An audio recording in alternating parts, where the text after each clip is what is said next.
본문 성구 요한계시록 10장. 내가 또 보니 힘센 다른 천사가 그 손에 펴놓인 작은 책을 들고 내가 천사의 손에서 작은 책을 갖다 먹어버리니 내 입에는 꿀같이 다나 먹은 후에 내 배에서는 쓰게 되더라. 저가 내게 말하기를 내가 많은 백성과 나라와 방언과 임금에게 다시 예언하여야 하리라 하더라. 요한계시록 10장 펴놓인 작은 책. 한기총 소속 교단 장로교의 교리, 신약 성경, 신천지 예수교 증거장막 성전의 교리, 예언대로 나타난 실체를 증거하는 계시 말씀. 네, 성도 여러분 반갑습니다. 저는 신천지 예수교 강사 이정수입니다. 자, 오늘 이 시간에는 계시록 10장에 나오는 펴놓인 작은 책에 대하여 신천지의 정통 교리와 한기총의 거짓 주장을 알아보도록 하겠습니다. 자, 계시록 10장 1절부터 2절을 보니 하늘에서 천사가 내려오는데 이 천사의 손에는 펴놓인 작은 책이 있다고 합니다. 이 책은 원래 계시록 5장에 하나님의 오른손에 7인으로 봉해진 책이었습니다. 이렇게 책이 봉해졌으니 천상천하에 이 책을 펴거나 보거나 할 사람이 없어 요한은 크게 울었다고 합니다. 이 책 안에 기록된 내용이 무슨 내용이기에 요한은 이렇게까지 슬피 울었을까요? 자, 그러나 다행히 예수님께서 이기심으로 이 책을 취하시고 그 인을 떼어 펴신 후 천사를 통해 요한에게 전달해 주신 것이 바로 오늘 이 본문에 펴놓인 작은 책입니다. 자, 그리고 이것을 요한에게 받아먹고 가서 세상에 전하라고 지시하셨습니다. 자, 그렇다면 마땅히 우리도 이 요한을 통해 펴놓인 책을 전달받아야 하지 않겠습니까? 혹시 여러분들은 이 책을 전달받으셨습니까? 자, 과연 이 펴놓인 책은 무엇일까요? 자, 그리고 누구를 통해 어떻게 전달받을 수 있는 걸까요? 자, 이 시간을 통해 확실히 알아보도록 하겠습니다. 자, 먼저는 자칭 정통이라 주장하시는 한기총 소속 장로교단의 목사님들의 주장부터 알아보도록 하겠습니다. 자, 이들은 계시록 10장에 펴놓인 작은 책을 신약 성경이라고 주장하고 있습니다. 자, 이것이 과연 올바른 해석일까요? 이 주장이 얼마나 터무니없는지 한번 알아보도록 하겠습니다. 자, 계시록 10장에 펴놓인 책은 계시록 5장에 하나님 오른손에 봉한 책이었죠. 자, 그런데 정말 충격적인 것은 한기총 소속 장로교단과 순복음 교단에서 이 펴놓인 책은 신약 성경이라고 해놓고 계시록 5장에 봉한 책은 아담 때 잃어버린 에덴 동산의 토지 문서라고 주장하고 있다는 것입니다. 아니, 같은 책인데 책이 봉해지면 토지 문서고 책을 펼치면 신약 성경이 된다는 게 말이 됩니까? 아니, 우리 목사님 혹시 마술사? 여러분, 정말 이건 말도 안 되죠? 그러니 한기총 소속 장로교단 목사님의 주장은 터무니없는 거짓말임을 알 수 있습니다. 자, 이게 끝이 아닙니다. 이 펴놓인 책의 실체를 알려면 본문과 같이 실제로 책을 받아 먹거나 아니면 받아 먹은 자를 통해 전달받아야 알 수 있는 것 아니겠습니까? 자, 한기총 소속 장로교단 목사님께 한번 여쭤보겠습니다. 혹시 목사님께서는 천사를 통해 책을 받아 먹은 요한이십니까? 자, 아니면 이 요한을 통해 책을 전달받은 적이라도 있습니까? 아니, 그것도 아니라면 이 펴놓인 책을 구경이라도 해보셨습니까? 자, 이와 같이 본 것도 없고 받은 것도 없는 자가 봉한 책은 토지 문서다, 펴놓인 책은 신약 성경이다, 이렇게 자의적으로 말하는 것은 명백한 거짓이 되겠습니다. 자, 그럼 지금부터 계시록 10장의 편호인 작은 책에 대한 신천지의 성경적인 바른 증거를 알아보도록 하겠습니다. 먼저 이 편호인 책이란 열어서 보여준다 하여 이것을 계시라고 합니다.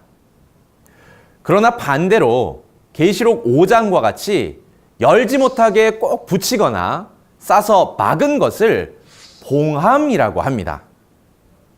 자, 그럼 봉함된 것은 무엇이며 계시는 왜 해야 하는 걸까요?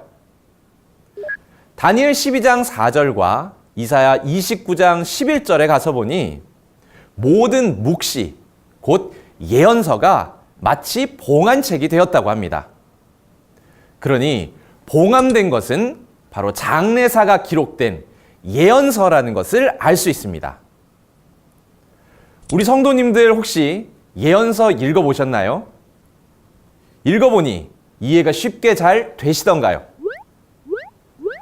자, 이렇게 예언서를 아무리 읽어도 이해가 잘 되지 않는 까닭은 예언의 실체가 나타나기 전까지 비유로 봉함되어 있기 때문입니다.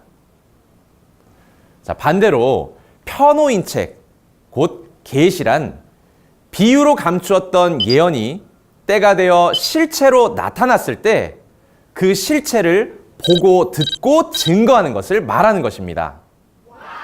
그러니 정리하자면 오늘 본문의 편호인 책이란 한기총 소속 장로교단의 주장처럼 신약 성경을 말하는 것이 아니라 성경의 예언대로 나타난 실체를 증거하는 계시의 말씀이 되겠습니다. 자, 하나님께서 우리에게 예언을 주신 이유는 요한복음 14장 29절의 말씀과 같이 이룰 때 믿게 하기 위함이었습니다. 그러나 계시록 10장 같이 하늘에서 열어준 계시의 말씀을 전달받지 않는다면 아무리 예언의 실체가 나타난들 결코 알아볼 수 없지 않겠습니까? 그러니 누구든지 이 계시의 말씀을 전달받아야 하는 것입니다. 자, 그럼 이 계시는 누구를 통해 또 어떻게 전달받을 수 있는지 한번 알아보도록 하겠습니다. 네, 하나님께서는 구약과 신약의 계시 전달 과정을 미리 설계해 놓으시고 때가 되면 그대로 이루시게 됩니다. 이 신약의 계시 전달 과정은 구약과 같은 노정으로 전달되기에 먼저 구약 계시 전달 과정을 알아본 후 이어 신약 계시 전달 과정까지 알아보도록 하겠습니다. 자, 구약 예언서인 이사야 29장 9절부터 13절에 가서 본 바 세상 목자들이 소경이 되어 모든 묵시가 그들에게 마치 봉한책이 되리라 하셨습니다. 이 소경된 목자들이 사람의 계명으로만 가르치니 성도들은 입술로는 하나님을 존경하나 그 마음은 하나님에게서 멀리 떠난다고 합니다. 자, 그럼 이 봉한책은 언제 열리게 되는 걸까요? 네, 하박국 2장 2절부터 3절에 보니 이 묵시는 정한 때가 있으니 그때는 바로 예언이 응하는 때가 되겠습니다.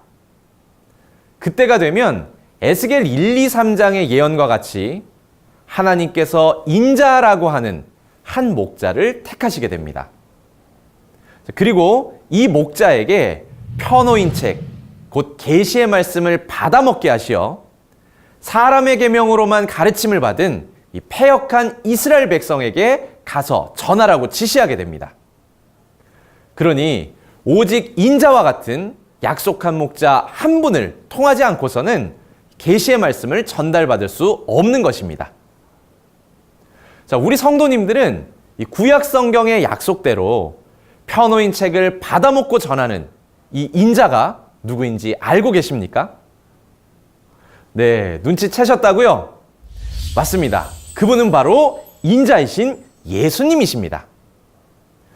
이 예수님이 오시는 초림 때는 요한복음 19장 30절처럼 구약의 예언이 성취되는 때였습니다. 이때 하나님께서 예수님에게 찾아오셔서 편호인 책, 즉 계시의 말씀을 주시고 사람의 계명으로만 가르침을 받은 패역한 이스라엘 백성들에게 전하게 하셨습니다.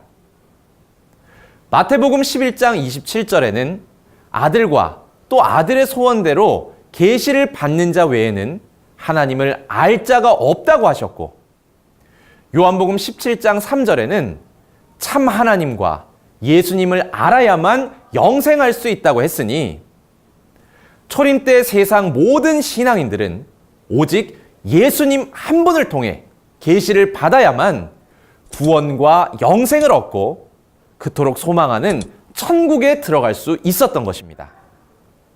자, 그럼 이제 정말 중요한 이 신약 계시 전달 과정을 알아보도록 하겠습니다. 네, 신약 예수님의 계시 전달 과정은 계시록 1장 1절에 잘 나와 있습니다.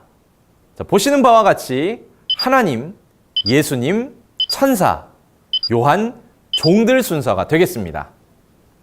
자, 먼저 계시록 5장에 하나님의 손에 있는 7인으로 봉한 책을 예수님께서 이기심으로 취하시고 계시록 6장과 8장에서 그 인을 떼시게 됩니다. 이렇게 펴놓인 책을 계시록 10장에 천사에게 주시고 사도 요한과 같은 한목자에게 받아 먹게 하신 후 이것을 종들에게 전하라 지시하신 것입니다. 자, 결국 하늘에서 펴놓인 책을 주신 이유는 이 땅의 종들에게 보이기 위함이었습니다. 자, 이 종들은 바로 계시록 7장에 입맞은 12지파 14만 4천과 예수님의 피로 씻은 흰 무리들입니다. 이들은 계시의 말씀으로 입맞아 하나님의 나라가 되고 백성이 되는 자들입니다. 그러니 초림 때와 같이 계시록의 예언이 성취되는 주 재림 때에도 계시받은 약속의 목자 한 분이 반드시 출현해야 하는 것입니다. 이 약속의 목자는 계시록 전장의 사건을 보고 들은 유일한 증인이며 예수님께서 교회들을 위하여 계시 말씀을 증거하라고 보내신 예수님의 사자입니다. 그러니 오늘날 이 요한과 같은 약속한 목자 한 분을 통하지 않고서는 세상 어느 누구도 계시의 말씀을 전달받을 수 없는 것입니다. 또한 이 약속의 목자가 증거하는 계시의 말씀을 듣고 지키는 자에게 복이 있다 했으니 오늘날 세상 모든 신앙인들은 오직 이 약속한 목자 한 분을 통해 계시의 말씀을 전달받아야만 구원과 영생의 복을 받고 소망하는 천국에 들어갈 수 있다는 것을 오늘 분명히 아셔야겠습니다. 자, 오늘은 계시록 10장에 펴놓인 작은 책에 대해서 알아보았습니다. 한기총 소속 장로교 목사님은 이 펴놓인 책을 신약 성경이라 주장했습니다. 이는 본 것도 들은 것도 없는 자의적으로 해석한 거짓입니다.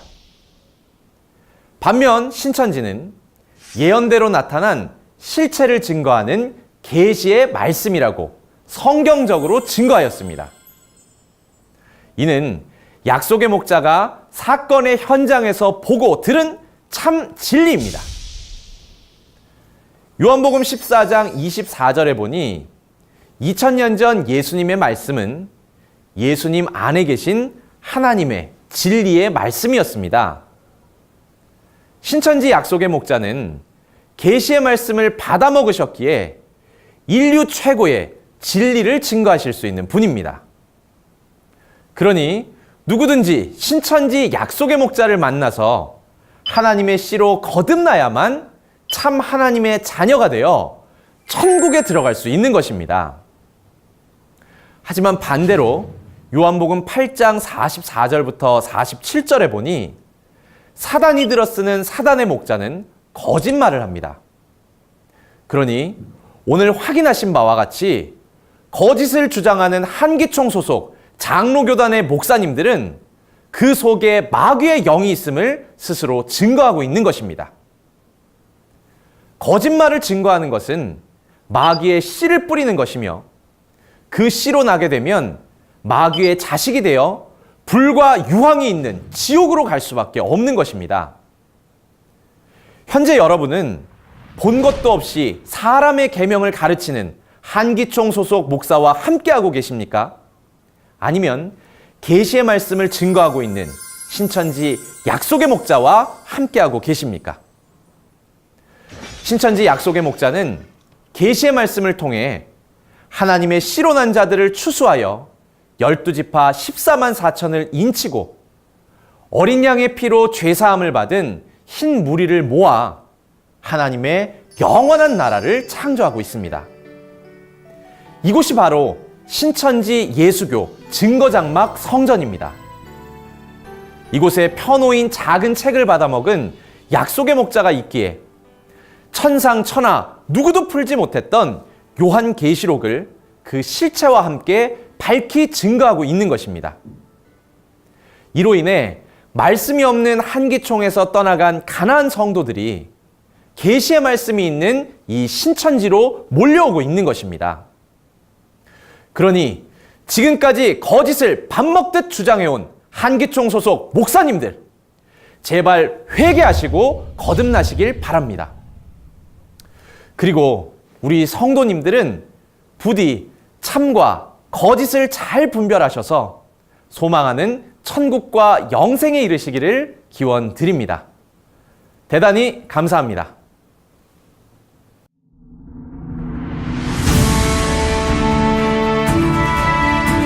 바른 증거를 한 것은 오직 성도들의 성경 지식과 올바른 신앙을 위한 것입니다.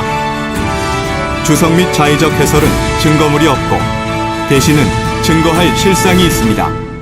판단 기준은 성경 말씀에 입각해야 합니다.